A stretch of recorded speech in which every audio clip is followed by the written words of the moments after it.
I am not teaching, I am publicly learning. But hi, welcome to Learning for the Life in UK test part 587 by doing shoulder impingement training.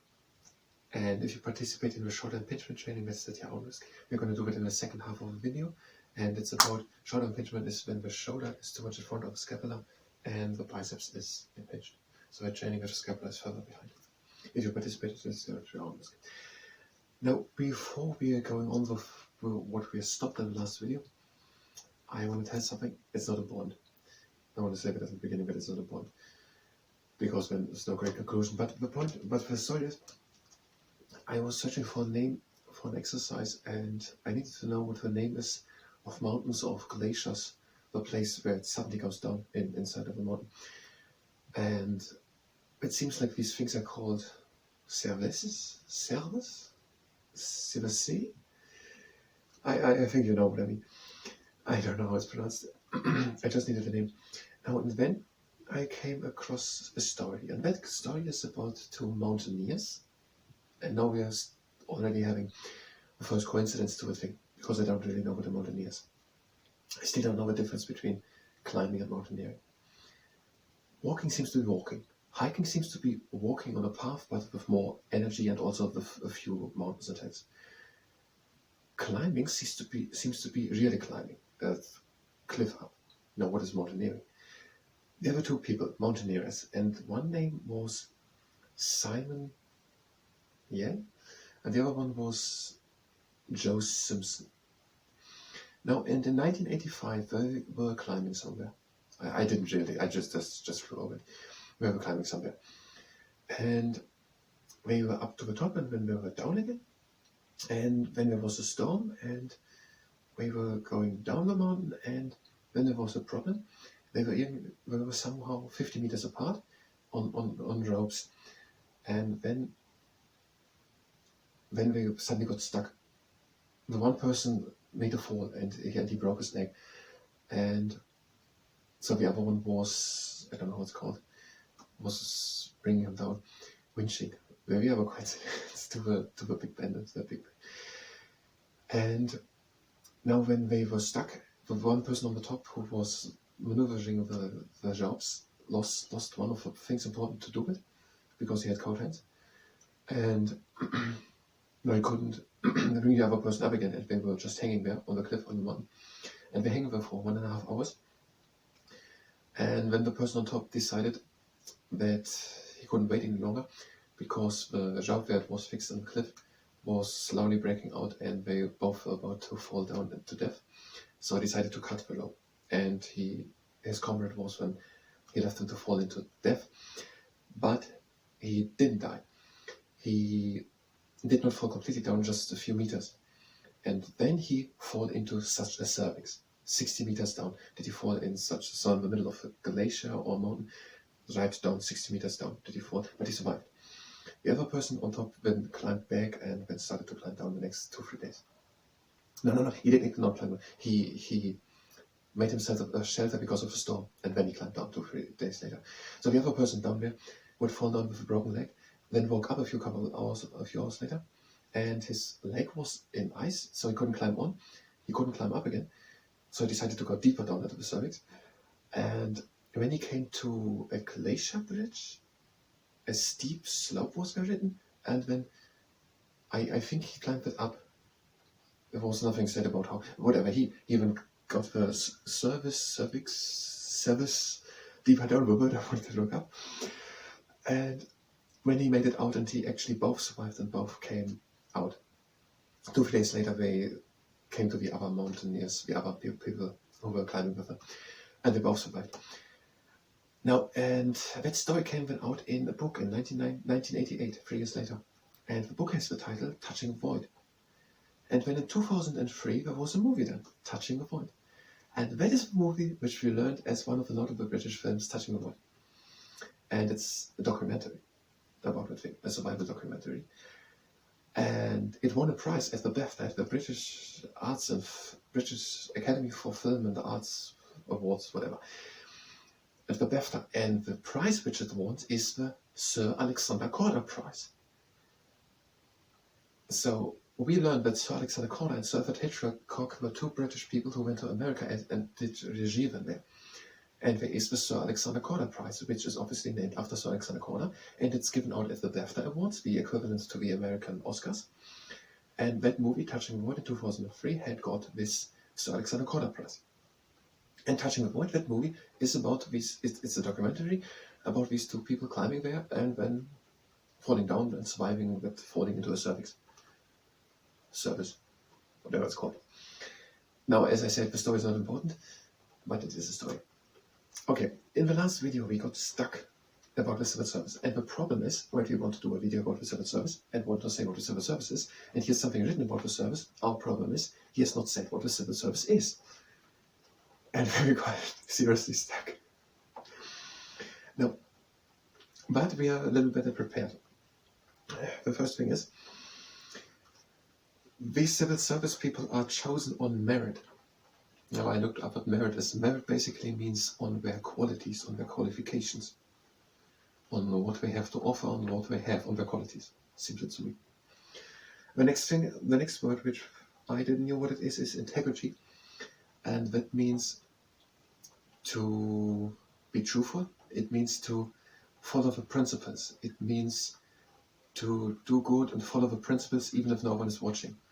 To be serious following the rules and the principles and the moral and ethical principles even if no one is watching, and do it always, and to speak and to do what is spoken of. So to be truthful, honestful, to follow principles even if no one is watching.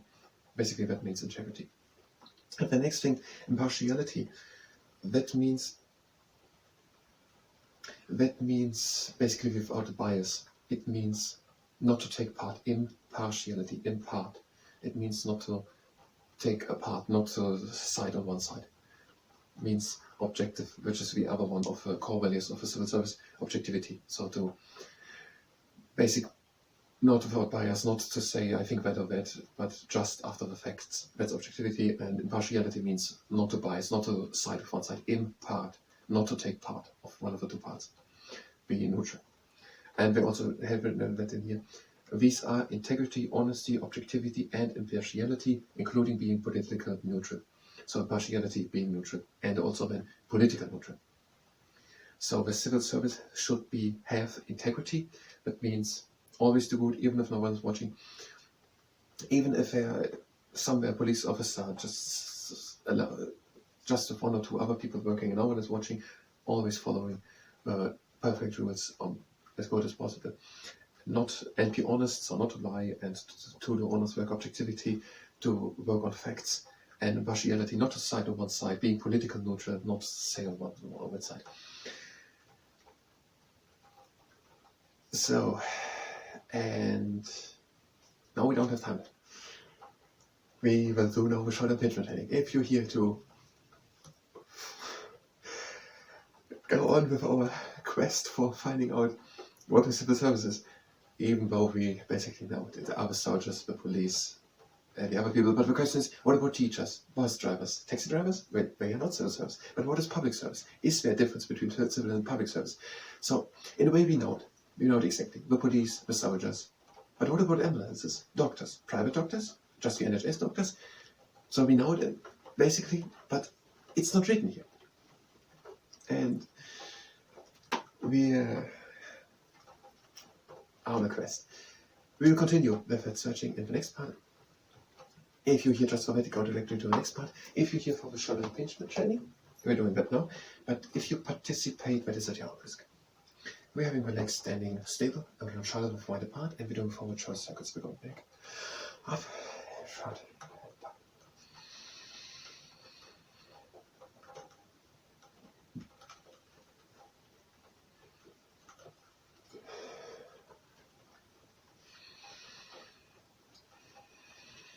And again. And the last time. And now backwards, in front.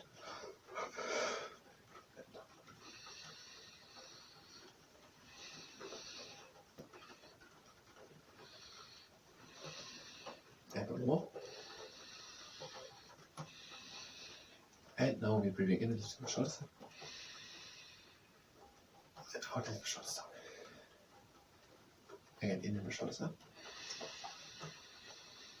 And out, shoulders down. Again, in. And out. And now we're doing advanced shoulder circles. Long arms, hands form to fist. We go as far back as we can with the shoulders. Now as far back, as high up as you can. Further up and in front. In front and down. And back. And now up and high. Up and in front. And now down. And high up. Far back. Far back. And down. And high up. And try to come higher up. Back. And further back and down. Next exercise. Into the knees. Hinge a bit forward. With a straight back. Let the arms hang. And pinch the scapulars together. So pinch the scapulars together. Now make fists. Lift the arms up and still pinch the scapulars together.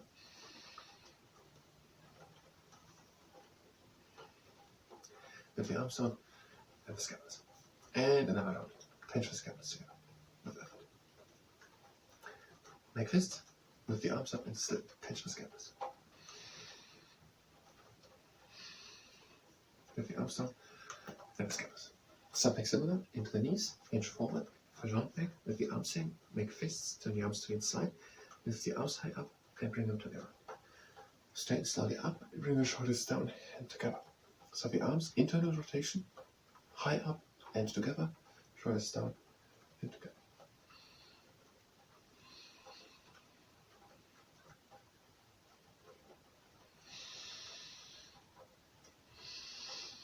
And with effort.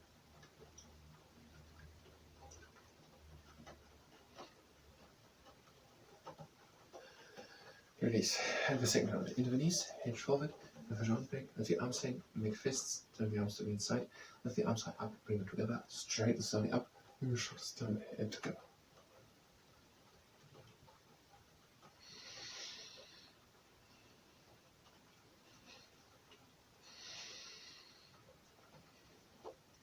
Arms high up, head together, shoulders down.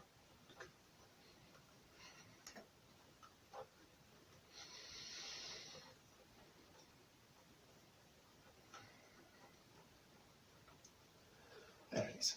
Next exercise. Just lift the arms up and observe what the scapulars are doing. If this exercise causes pain, then don't do it. Just lift the arms up and observe what the scapulars are doing. And again. And down. And now the arms to the outside. And the arms in front. The shoulders are going now back together. And the shoulders now to the outside. And the arms back together. And the arms back. Yes.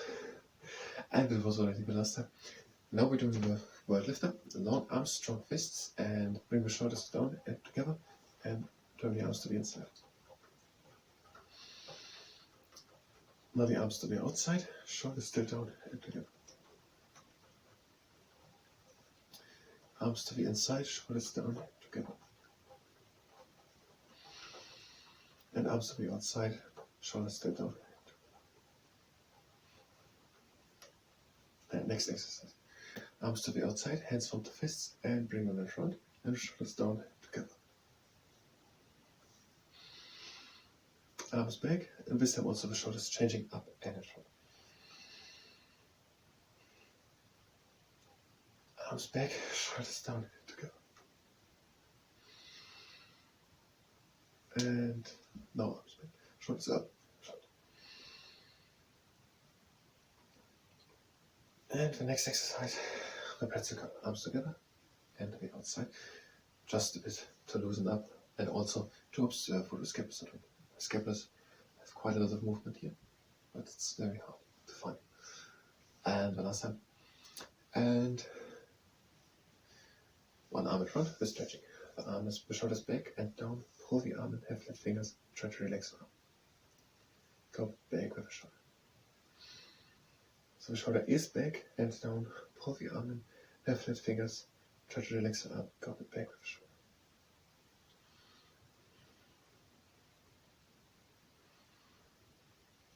Now your arm in front, The shoulder is back and down. Pull the arm and have flat fingers and try to relax the arm. Go a bit back with the shoulder.